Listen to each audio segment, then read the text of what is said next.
All right, welcome to Better Each Day. It is, wow, July the 16th. And so it's early this morning. I actually have just started my coffee. So I want to be able to jump in and give everybody some good insights this morning. And I thought it'd be interesting. I don't know why today, but for some reason I was in the mood for poetry.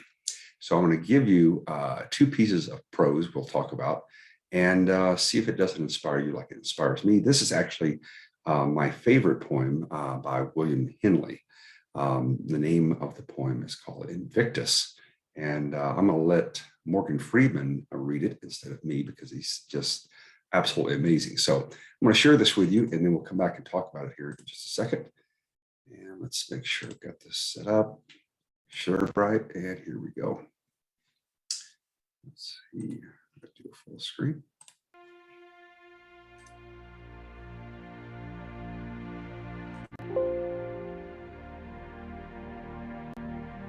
Out of the night that covers me,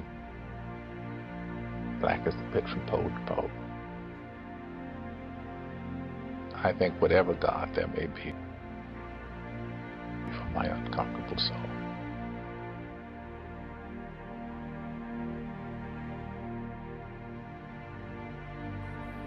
The fell clutch of circumstance, I have not cried aloud. Under the bludgeonings of fate, my head is bloody, but unbowed.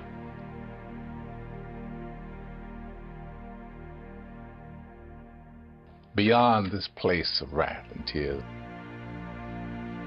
the looms but the shadow of the shade. Yet the menace of the years finds and shall find me unafraid.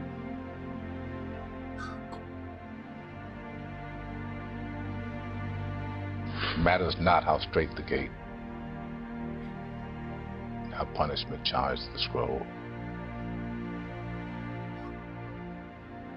I am the master of my fate. I am the captain of my soul.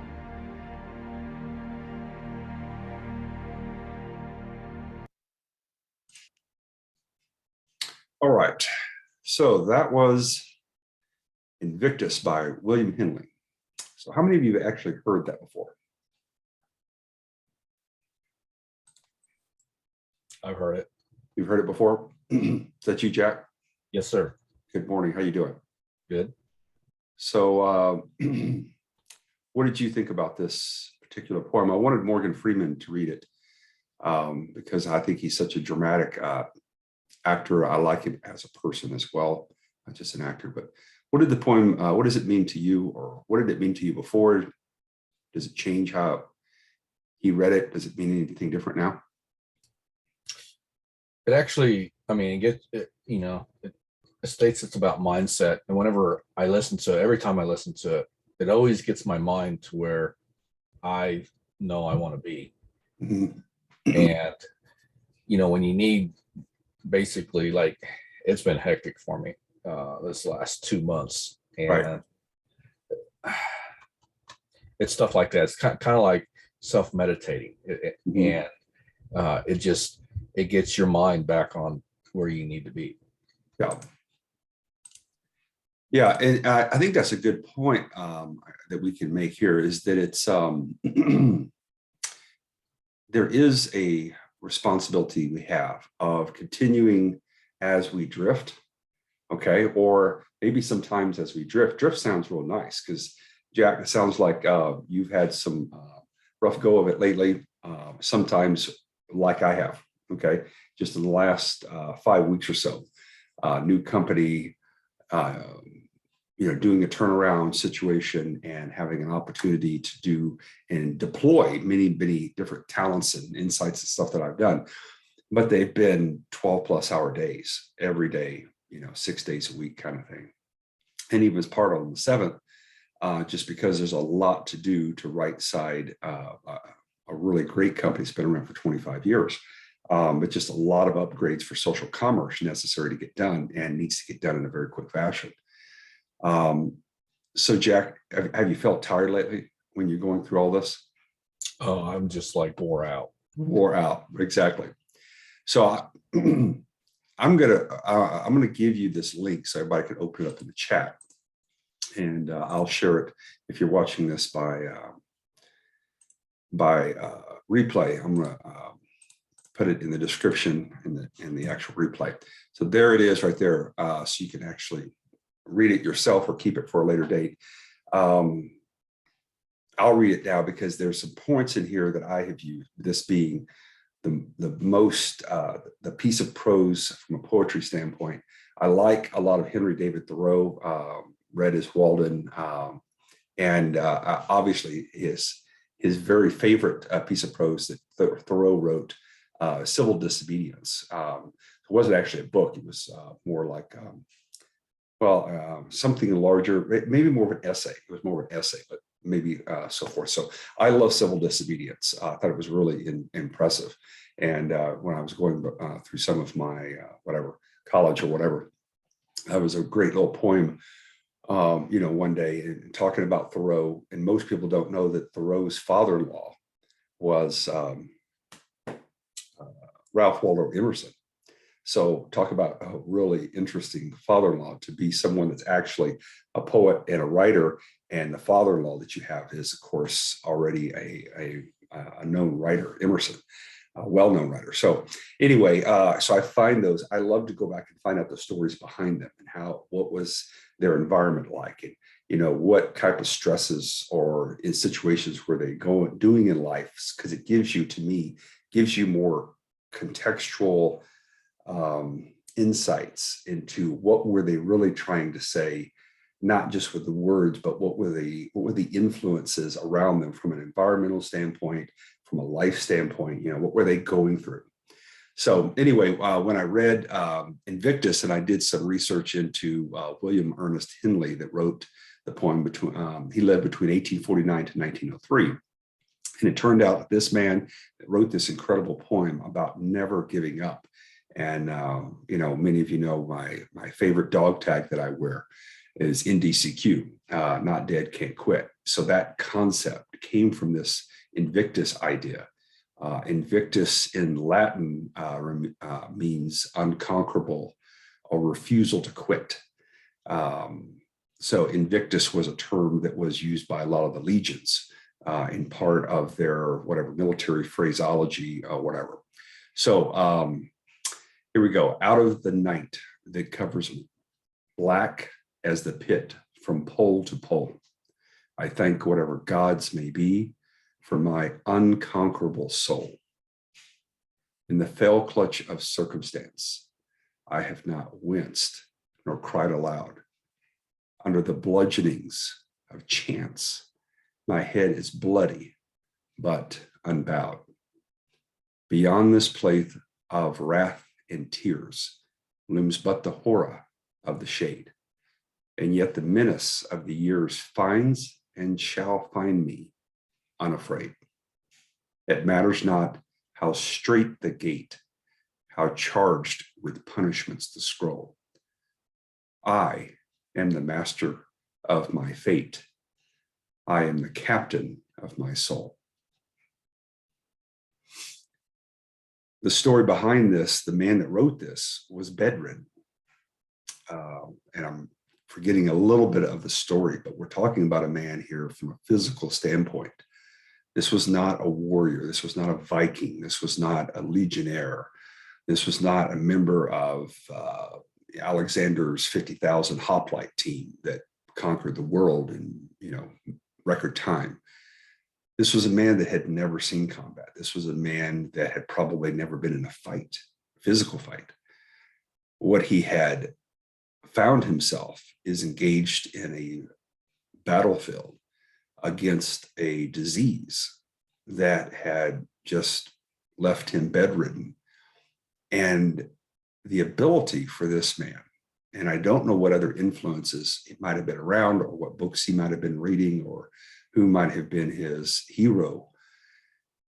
He writes this incredible piece about refusal to give up.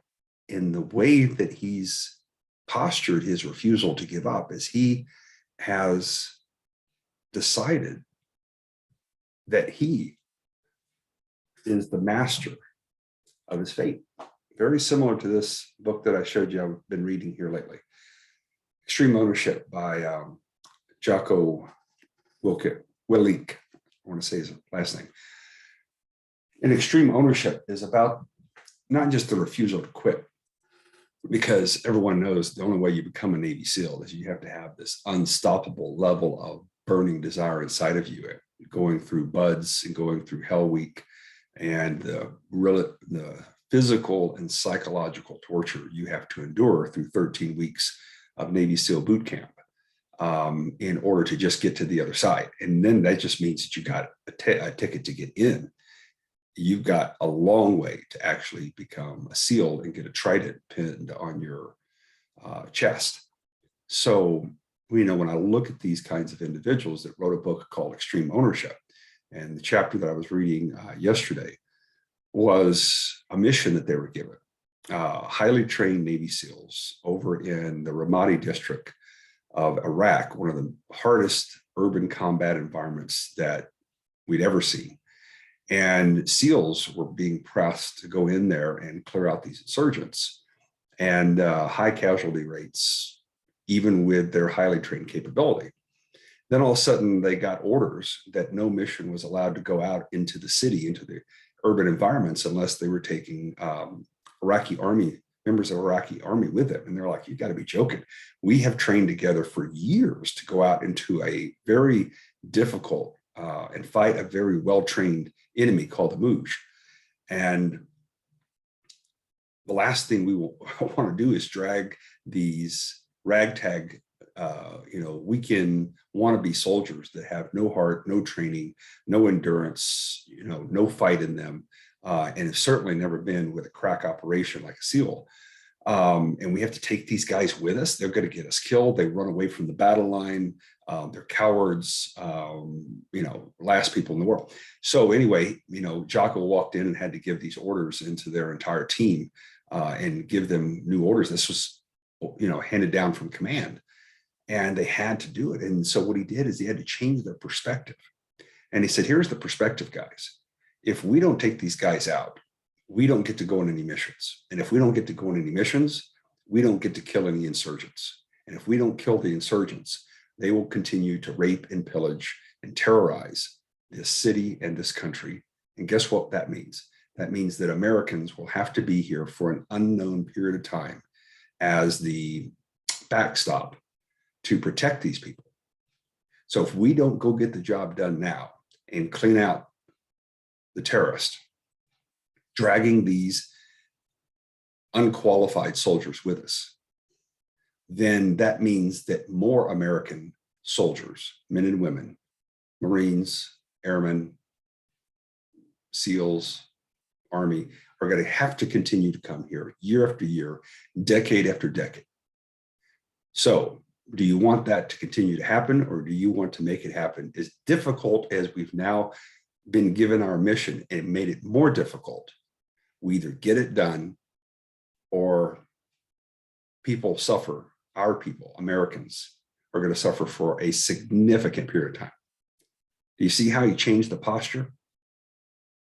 So even though these SEALs did not want to do it, they understood that there was a bigger mission.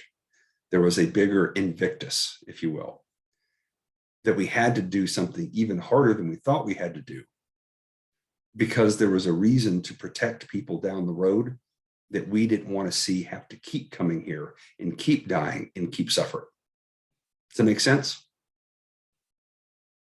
Yes? No? Kinda? Makes lots of sense. Okay. Lots of sense, Jack. Sabrina's kind of thinking about it there. She's like, yeah, I don't know. I haven't had all my coffee yet. Well, that too. I'm working on it. Well, just throughout time, you see kind of soldiers kind of protecting, the president and not actually the people sometimes, I don't know. I've seen soldiers used for different things, and it's not always for the people. So I'm just kind of being real about that. I agree. I mean, Yeah, I mean, a lot of people abuse their power. There's many stories, not just American history, but history of society, where the people that were in power used the military and abused it and didn't properly use it to defend the citizenry, to defend the people. They used it for their own means. But that's a story of human frailty. I mean, think about it. Our 5,000 years of known written history. I mean, how many times do you see, what's the old rule that says power corrupts and absolute power corrupts absolutely? So, if we wanted to look at the power of the people that are in political control, government, how often do they do the right thing? Depends on the lens you want to look at it through, Yeah.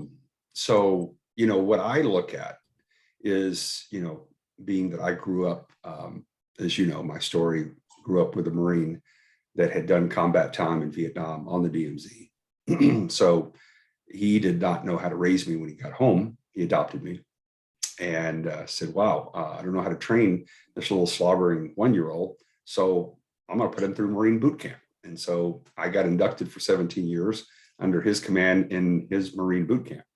So the good and bad, the good part of that, lots of great discipline, insights, focus, perspective. The bad side of it, man, it just never was over. It was, it was never over. It was always a new training mission. There was always a new perspective. And the cool thing was, he for some reason believed that because I was under his command, that all these things needed to be drilled into me, and he only had 17 years to do it. And so we had to get to it, So, the Invictus concept, how do you become unconquerable? How do you become invincible? How do you become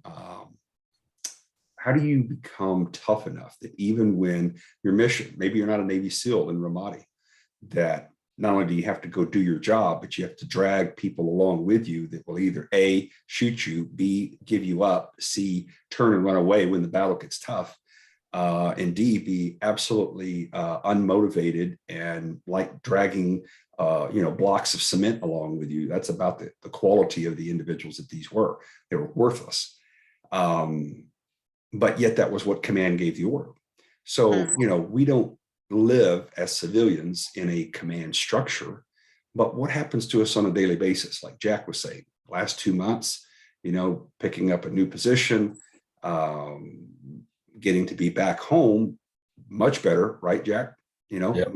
Home in Amarillo. So you're not having to be half a country away doing a contract and not being able to be with your family. So big benefit there. But to get that bonus, right, of being able to be in the same house under the same roof with your family every night, you have had to carry a lot of concrete blocks with you, right? Oh yeah. Yeah. So how do you do it, Jack? How do you, you're tired, you still show up. How do you do it? It's all the mindset. It's like, I'm going to use the analogy like you just used of being in the military and training. I still remember back when my 2013-14 deployment prior to going to Afghanistan, I actually got to interact with SEAL Team 3. Okay. So, because we were air support for them. And I remember talking to the commander one day. We were in Las Vegas at Nellis Air Force Base doing red flag exercise. And I remember talking to the commander.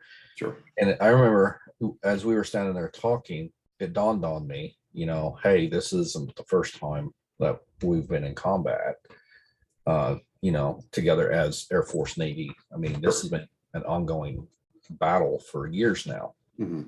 And I looked at him and I said, sir, no matter what happens, I said, I know we have to go through A4 to get our orders, and A4 is based in Dubai, and that's where all the top echelon, and they send the orders down. I said, no matter what happens, I said, when you call for air support, we'll be there for you. Right. I'm just an E7 master sergeant. Right. Telling this lieutenant commander, right, we'll be there when you call us, Right.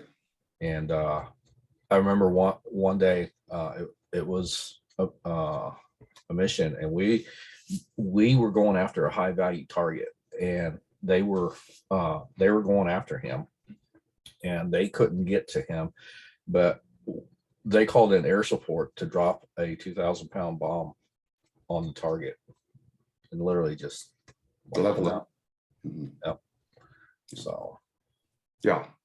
and And the thing is, you've been in combat scenarios where they relied on being able to get on the radio and give coordinates and say, not pull trigger, but, release ordnance, right? right. And what's funny is our pilots had to call to get permission to drop the bombs, and then when they requested that permission, then they had to call from the airplanes, from the command plane to A4. A4 had to make that decision, then it had to be trickled back down to Sure. the pilots in our planes. I Sure. mean, that's just stupid. They knew they were on that mission to go kill that high value target. Sure. That day. They should already had the permission. Well, and you think, and you get into environments, and going back here, I'm just kind of piecing this back to INVICTUS. Most people are never going to touch a combat environment where it's life or death situation, where if you don't pull trigger fast enough, bad things happen. We're dealing with family situations. We're dealing with business situations. I ended up having a very long conversation yesterday with one of our investors' CFOs. First time I was on the phone with him, looking at the new things that I had brought into the company since I had joined 5 weeks earlier. We had given out specific details, very, very detailed pro forma and structure, design, progress updates, things that accomplished, and amazing number of things that we've actually done in the first 5 weeks.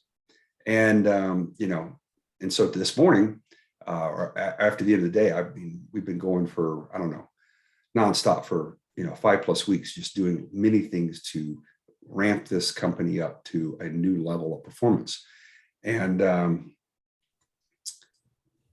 when you go back to that point where you feel like you're tired and you feel like, well, my tank's empty, there's a real life scenario. Okay. There's still things to be done. There's still, we not call it a mission, we call it a business plan. There's family members to be taken care of. There's, your home. There's the things that we do in normal society.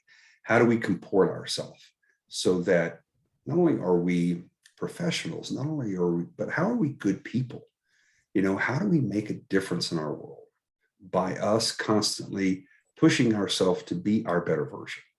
You have to keep coming back to, the mission I'm giving you from a military perspective. You get your orders, and your orders are already tough enough. Go do this business. Okay. Go do this better life.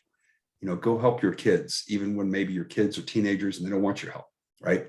And how do you stay in the fight? How do you stay in the game? How do you keep from just going, screw it, I'm gonna walk away? So I'll use my new job for instance, if I can. Sorry, I didn't mean to interrupt you. So, okay, I go into this new job as quality manager for this life flight unit, right? Mm-hmm.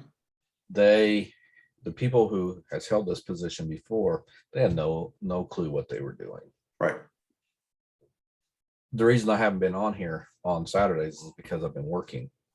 Sure. Because I'm trying to keep our company from having all of our planes grounded.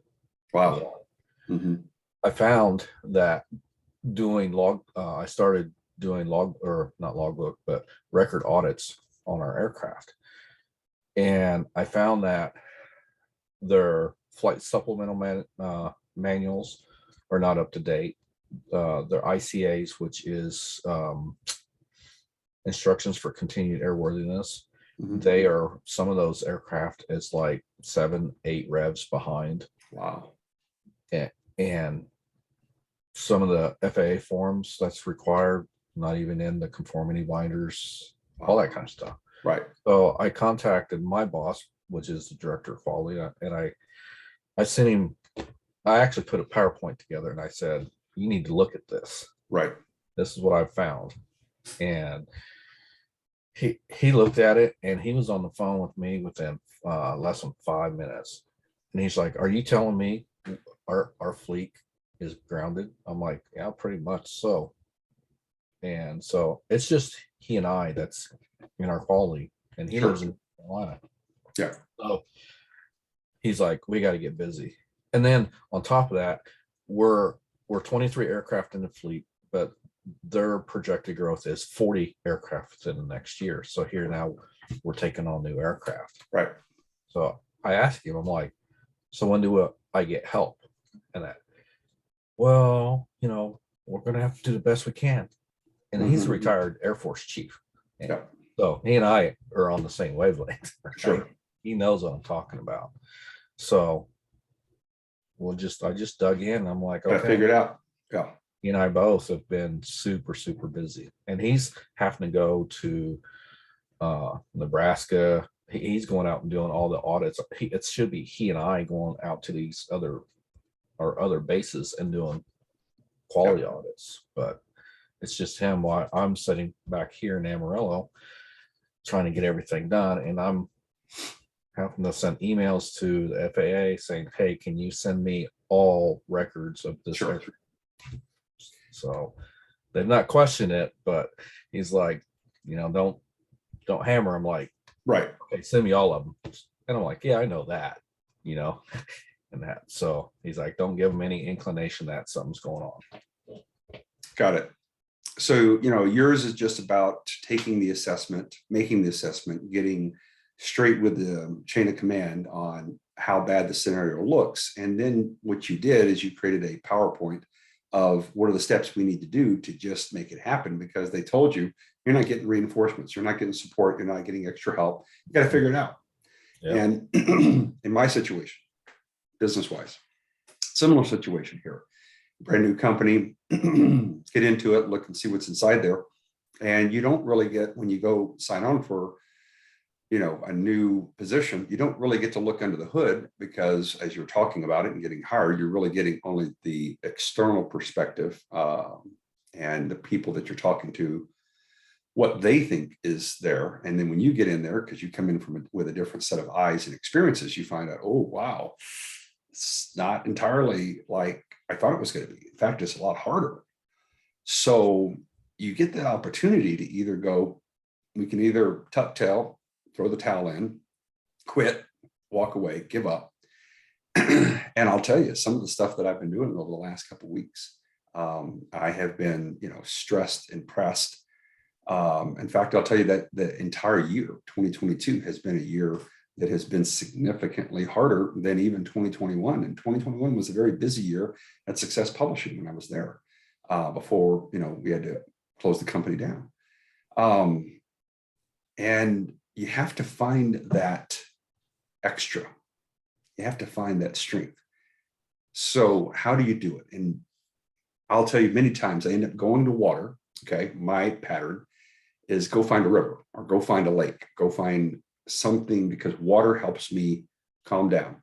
And so when you're in stress and you're overpressed and your mind is only looking at all the things that are the hard stuff, dragging those extra cinder blocks, as I kind of give you a perspective in my mind of all the extra stuff we're having to do that we weren't actually supposed to have to do based on our pay or based on our rank or based on our job description. And now we realize that everything else, oh my gosh, I got to do this much harder obstacle, right, than I thought I was going to have to do. So how do you change your mindset? And many times I find myself in that, poor me, oh my gosh, want to go out and, curse and complain, and somebody else did this wrong and someone else didn't tell me this and no one else was prepared and blah, blah, blah, right? And one of the cool things about this book that I've loved here, okay, I mean, I have the Not Dead Can't Quit idea, which came from a Navy SEAL, Mac Makowitz. He's passed now. But I carry that around my neck, because whether I'm out on the trail, or doing burpees or whatever it is that I don't want to do, that's hard, it's hot, you know, my arms, my legs, something, my back doesn't feel like it wants to do another rep or set or whatever. How do you keep moving? Okay. And I use that same training to apply to business, to life, to family. You know, it's harder than we thought it was going to be. How do you take extreme ownership? Okay. Number one, which is I'm 100% responsible for my situation. Okay. If I blame and complain, that means I lose control of the scenario. When I take 100% control for every single thing in there and step up to the authority individual and say, I'm responsible for this scenario. I'm going to fix it. Here's my plan. Here's how I execute. Here's how I make it happen. Okay. And here's the beautiful thing. When you take that extreme ownership, it changes your ability to influence the outcome. You now, by taking full responsibility, even though you could have blamed and complained other people didn't do what they were supposed to do, blah, blah, blah. When you take ownership, extreme ownership, it sets the pace. You become the leader and you set the pace for everybody else inside of the hierarchy, whether that's a family, whether it's a business, whether it's a military hierarchical system. When the commander takes responsibility instead of chewing everybody else's butt, everything else changes. You become the nucleus. And the way that you change your mindset, from my perspective, is I look at the scenario and go, wow, this is a new opportunity to take everything I've ever learned, everything I've ever dreamed about, all my ability to search and research and discover and find new innovations to deliver outcomes that weren't even part of the job description, weren't even part of the mission plan. So I'm getting a chance to test everything that I got inside of me, plus stuff I didn't know I had there. Can I be more creative? Can I be more innovative? Can I step up to this next higher level of challenge? That, to me, gets me up one more time. That, to me, gets me in that quiet place of taking the rest, finding the respite, but then sitting there going, okay, I got myself rested, got rid of the blame and complain and the aggravation and everybody else that did something else wrong. Take the ownership and then embrace the suck. You've heard me say that before, okay? But embrace the scenario as an opportunity. There's the switch. This is an opportunity that no one else could pull off. That's why they put me here in the scenario, in this suck, okay? And I get to take the scenario and what? I get to do the turnaround because no one else would step up for it. No one else would want it. Everybody else would quit. Everybody else would cry. Everybody else would run away and they'd blame and complain and nothing would ever be different. But because I'm here and because I have a certain set of life skills and I have this thing inside of me called INVICTUS, refusal to quit, I get an opportunity to demonstrate a level of excellence that's going to do what for me? It's going to move me up to the next level inside. Doesn't matter what everybody else says about you. It matters what you say about you. The man in the mirror, the woman in the mirror. What do you say about you at the end of the day, at the end of the week, at the end of the month, at the end of the year? Are you proud when you look at that image of the other individual in that mirror? Are you proud because you were able to not just put out the extra effort, not just refuse to quit, but you took the scenario, you put extra mental focus on it. And by refusing to quit, you ferreted out solutions that everyone else would never have come up with. Why? Because they're too busy tucking tail and running the other direction. That's not how you grow. That's not how you become better. That's not how you build a better world. That's my insight today. The INVICTUS concept. To be invincible, you have to change the way you look at the scenario. That sucks. Admit it. Quit trying to candy coat it and put lipstick on a pig. Call it what it is. Okay. It sucks. Gotcha. Okay. And if there's anyone else that's going to make this world a better place. It's us. It's not somebody else down the street. It's us. This guy. And when you look at it, go, wow, this is an opportunity for me to take everything I've ever figured out. And it's the process of the new discovery. It's the process of new discovery and then innovative implementation of the discovery. That's what makes us different. That's what we can make the world a better place. That's what I'm here to share with you today. Kind of similar situation. Yeah, after I found all of this, then I get an email from the director of maintenance. He says in his email, hey, this gentleman is coming out on this day or this week. He wants to look at the records of these aircraft. Right. Well, I asked him, I'm like, well, who is this guy? That's the bank that owns the aircraft. And they do a yearly audit on the aircraft records. Okay. So those were the first records that I had to put together. And I only had like a week and a half to get it done. Right. You know, so I made it happen. And after talking with that guy, it was on a Friday. He's from Fort Worth. Sure. And he's like, all the places I've been to look at records recently, he's like, this is the best set of records I've audited. And he's like, I'm not even going to sit here. And this was on Friday. He's like, I'm not even going to sit here and look at this last set of records. He's like, I'm just going to take pictures of it and take it home with me. He's like, they all look the same. I mean, everything. Just right. Right. Good job. Outstanding work. Yeah. That's what you have to do. You just have to. Yeah. You got to do it. And if you change the attitude, the extreme ownership and thinking about this as an opportunity to demonstrate, because as long as we are learning, as long as we're pressing ourselves, okay, we are gaining. That makes us better for the next engagement that we don't know where it is. It's around the corner in a thing called time, okay? But we become better because we refuse to quit.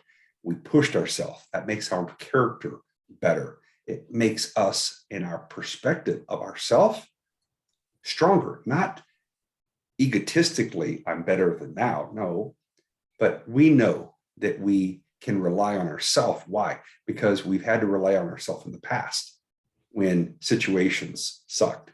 So I'm going to let you guys go. I know you've got a Saturday in front of you. I want you to get some rest, do the things you need to do, but recognize, here's our gratefulness today.